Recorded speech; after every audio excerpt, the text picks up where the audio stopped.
कलसा कुलसी ले आइले कोहा एहो दिया ढकनिया कलसा कुलसी ले आइले कोहा करेला सिंगार मैया ले आइली अढ़ौल कहाँ रुक गइल हो बोला दुलरी हम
सपाते सगरो ले आइनी फलहार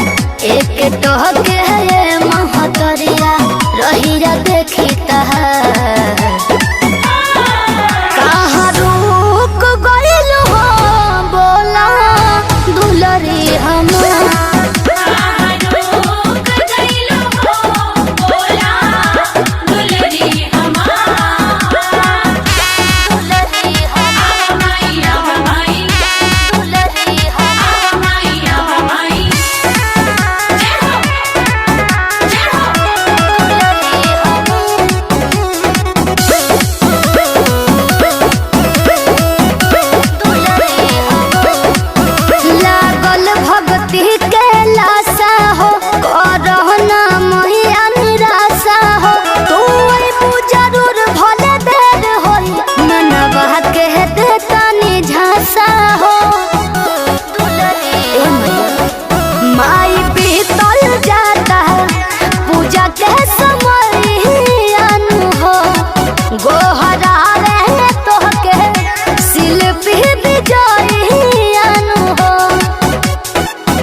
मन पागल बाबे पल पल लागे पहाड़ कवन बने